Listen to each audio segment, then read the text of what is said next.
এয়ারপোর্টে air India flight 171 এর boarding শুরু হয়। তার গন্তব্য লন্ডনের গ্যাটউইক শহর। ফ্লাইটে 230 জন প্যাসেঞ্জার আছে, যার মধ্যে ফ্যামিলি, স্টুডেন্ট সবাই রয়েছে।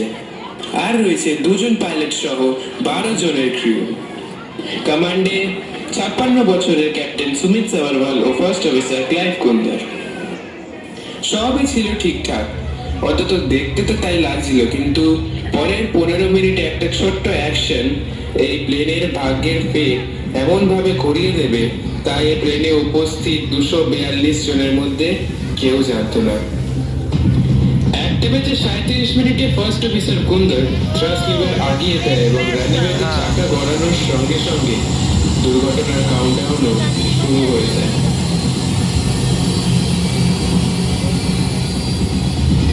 কিছুক্ষণের মধ্যে এয়ার ইন্ডিয়ার বোয়িং 7878 ড্রিমলাইনার এয়ারক্রাফটটি 150 নটসে স্পিড তুলে সম্পূর্ণ হাওয়ায় 625 ফিট উঠে যায়। পর মুহূর্তে বিমানটা আর না উঠে নিচের দিকে নামতে শুরু করে, কারণ তার দুটি ইঞ্জিন সম্পূর্ণ বন্ধ হয়ে গেছে। অন্যদিকে বিজে মেডিকেল কলেজের ক্যান্টিনে স্টুডেন্টদের ভিড়। লাঞ্চ টাইম সবে শুরু হয়েছে, স্টুডেন্টরা খেতে খেতে হয়েছে গল্পে মগ্ন। পাশে এয়ারপোর্টে সবে একটি প্লেন টেক অফ করেছে, কিন্তু এই সময় প্লেনের ককপিটে ভয় ও আতঙ্কে 2 পাইলট। দুটি ইঞ্জিন একসাথে বন্ধ হয়ে গেছে। পাইলট ইঞ্জিনের সুইচ আবার চালু করে দিতে 10 সেকেন্ডের পর একটি ইঞ্জিন ঘুরতে শুরু করলেও আরেকটি করলো না।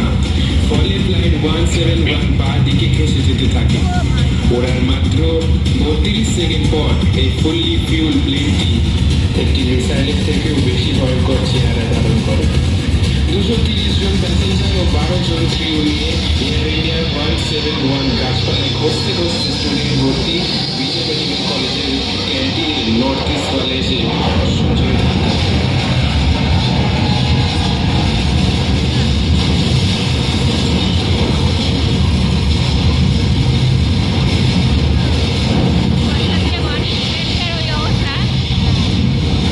বিস্ফোরণের সঙ্গে সঙ্গে চারিদিক ধোঁয়ায় ভরে যায়। ট্রেনের ভার্টিক্যাল স্টেবিলাইজার ভেঙে ছিটকে গিয়ে পড়ে 200 ফিট দূরে, আর ট্রেনের বাকি অংশটা দেওয়ালে ভেঙে থেকে যায়। ক্র্যাশ সাইটে কেবল আগুন, কালো ধোঁয়া, মানুষের চিৎকার ও ধ্বংসের প্রতিচ্ছবি। মাত্র 32 সেকেন্ড, তার মধ্যে সব শেষ।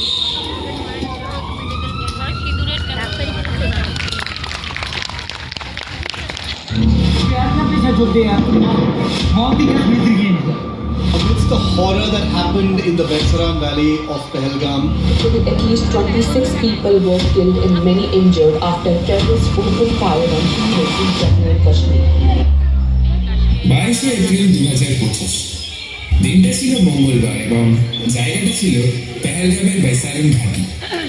কাশ্মীরের পাহাড় ও পর্বতমালায় ঘেরা সুন্দর একটি জায়গা, যেখানে নিত্যদিন ভিড় থাকে বেড়াতে আসা অসংখ্য টুরিস্ট এবং তাদের বিভিন্ন সেবা করে রুটি রুটি অর্জনের চেষ্টায় সেখানকার লোকাল মানুষজন। সেই দিনও এরকম একটা দিন যেদিন 40-এরও বেশি টুরিস্ট কাশ্মীরের এই মাথার উপর ভরা নীল আকাশ, ঠান্ডা হাওয়া ও চারিদিকে সবুজাভা ও শান্ত পরিবেশ উপভোগ করতে এসেছিল। তাদের মধ্যে কেউ খোলা মাঠে ঘুরছিল, তো কেউ স্থানীয় দোকানের বাইরে বসে পরিবেশ উপভোগ করছিল। এমন সময় শান্ত পরিবেশ ভঙ্গ হয় এবং জঙ্গলের দিক দিয়ে কিছু লোককে আসতে দেখা যায়। প্রথমটা কেউ কিছু বুঝতে না পারলেও কিছুক্ষণের মধ্যে সবটা পরিষ্কার হয়ে যায়। প্রথমে যদিও তারা মানুষকে যাচাই ও ভয় দেখানো দিয়ে শুরু করে, কিন্তু পরে তাই বদলে যায় ভয়ঙ্কর হত্যাকাণ্ডে। তার বদলে হাওয়ায় মিশে গেছে ঘন ঘন বন্দুকের আওয়াজ এবং মানুষের বাঁচার জন্য কখন চিৎকার। 1 ইঞ্চে একটা গুলি মানুষের মাথা ফুড়ে লেগে যাচ্ছিল লাল রঙে। নীল আকাশে ছড়িয়ে পড়েছে লালচে আভা। হাওয়ায় মিশে গেছে ভারতের গন্ধ। চারিদিকে শান্ত পরিবেশ ক্ষণিকের মধ্যে বদলে গেল এক ভয়ঙ্কর রূপে।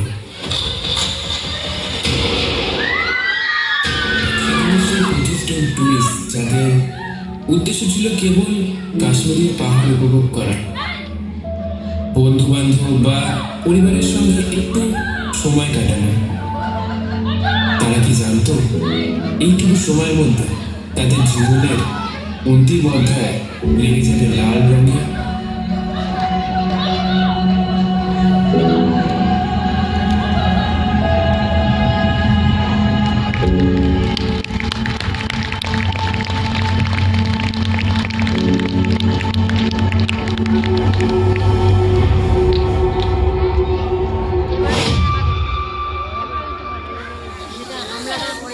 A 24-year-old student was allegedly raped at a law college in Kolkata this week. From the Democratic Doctors Forum, we will take this to the world! সেদিন সকালে যখন জানতে পারলাম যে আমি আর্জি করে ডাক্তারের পদে নিযুক্ত হয়েছি, মনটা আমার খুশিতে নেচে উঠেছিল। ফাইনালি এতদিন পর চান্স পেয়েছি আমি আর্জি করে। দৌড়ে গিয়ে মাকে বললাম, মা, আমি আর্জি করে জুনিয়র ডাক্তারের পদে চান্স পেয়েছি। মা আমায় জড়িয়ে ধরে বলেছিল, সত্যি? আমার তো বিশ্বাসই হচ্ছে না। তুই? খুশিতে সেদিন আমাদের দুজনের চোখে জল এসে গিয়েছিল। যখন প্রথমবার আমি ডাক্তারের পোশাক আর গলায় স্টেথোস্কোপটা ঝুলিয়ে গন্তব্যের উদ্দেশ্যে বেরোবো, তখন আমার পুরো পরিবার আমাকে বিদায় জানাতে সদর দরজায় দাঁড়িয়েছিল। গর্বে ভরে গিয়েছিল তাদের বুক। কিন্তু তারা কি জানতো এই স্টেথোস্কোপটাই একদিন আমার গলার ফস হয়ে থেকে যাবে। তারপর সব ঠিকঠাকই চলছিল। দৈনন্দিন নিয়ম মেনে রোজ রোগী দেখতাম। এর মধ্যে একদিন নাইট শিফট পড়লো আমার। শরীরটা তেমন ভালো যাচ্ছিল না কয়েকদিন। তার মধ্যে দুটো থ্যালাসেমিয়া আর একটা হার্ট পেশেন্টের চেক আপ করে আমি ডিনার করতে গেলাম। বন্ধুদের সাথে খাবার খেলাম। মাথাটা তখনও যন্ত্রণায় ছিঁড়ে যাচ্ছিল। ভাবলাম খানিকক্ষণ একটু জিরিয়ে নিই। সেই ভাবনাটা যে আমার কত বড় ভুল ছিল তা আমি এখন বুঝতে পারি। বিশ্রাম নেওয়ার জন্য আমি সেমিনার রুমটা নিস্তব্ধ দেখে সে ঘরে গিয়েছিলাম। অন্ধকার ঘরে সেদিন আমি ছাড়া কেউ ছিল না। পিছনের দিকে একটা ডেস্ক বেছে নিয়ে তার উপর আমার ওভারকোট আর স্টেথোস্কোপটাকে রেখে পাশের চেয়ারটায় গায়ে নিয়ে দিলাম। সদ্য ঘুমিয়ে আমার চোখটা বুঝে এসেছে এমন সময় সেমিনার রুমের দরজাটা খোলার শব্দ পেলাম। প্রথমটায় না বুঝতে পারলেও পরে চমকে উঠে দেখলাম দু চারটে কালো ছায়া সামনের দিকে এগিয়ে আসছে। আমি কিছুটা ইতস্তত বোধ করলাম, কারণ এই সময় এখানে তো কারোর আসার কথা নয়। তারা এগিয়ে আসছে আমার দিকে। কিছুক্ষণের মধ্যেই 4-5 জন আমাকে ঘিরে ফেললো। আর তারপর আমার সাথে ওরা যে কি করলো তার ভাষায় প্রকাশ করতে পারবো না। জঙ্গলি পশুর মতো খুবলে খুবলে আমার শরীরটাকে খেয়ে শেষ করে শেষে গলার হাতটাকে ভেঙে রেখে ছুটে গেল। আমার চিৎকার সে রাতে সেমিনার রুমের দরজা পেরোলো না। শুধু সকালে বেরিয়েছিল আমার ক্ষত বিক্ষত শরীরটা। চিতায় শুয়েও আমি জানলাম না আমার কি অপরাধ। হাজার হাজার মানুষের সেবা করার উদ্দেশ্য নিয়ে আমি যে পোশাকটা শরীরে চড়িয়েছিলাম, সেই ডাক্তারি পোশাকটা আজ ধুলো ধূসরিত।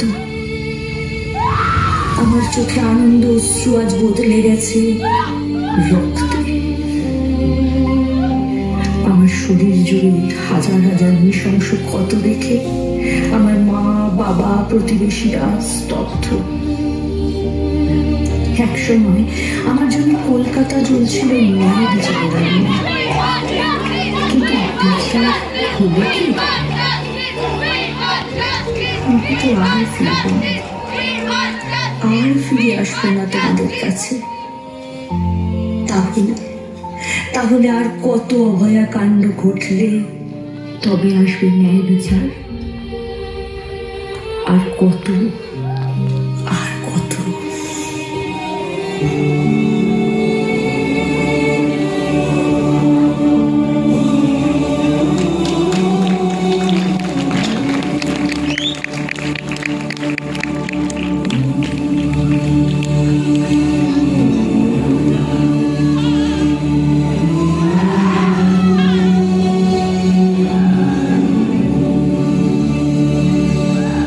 तेरी ज़मीन से सर उठा के चले, हमें हंस के विदा करना। लाल है हम तेरे, याद करना हमें, ढोल ताश बजा करना।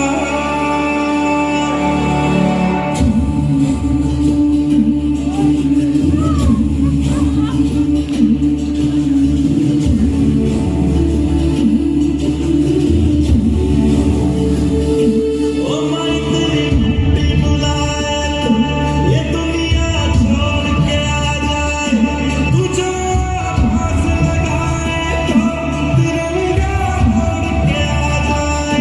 ओ माई तेरे काम नहीं आए तो फिर बेकार जवानी है, बहाए खून तेरी खातिर चिकना गंगा में पानी है। अगर जान जाती है तो जाए जाए रे माई, कभी तेरी आग न सहे, जला देंगे अपनी हम चिताएं तुझ पे ओ माई, कभी कोई आँच न आए। तू मेरे लिए, मैं तेरे लिए, तेरे ही रहे मरे जिए, तेरे ही रंग में गाए जो तेरी चाहते पाई रे।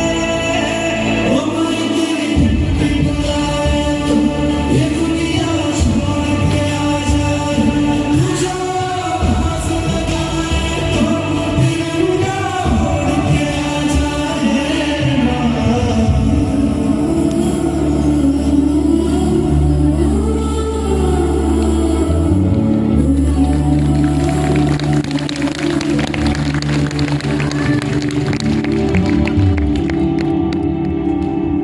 मैं लड़ जाना है लहू में एक चिंगारी, जिद से जुनून तक है जाना, हर कतरा बोल रहा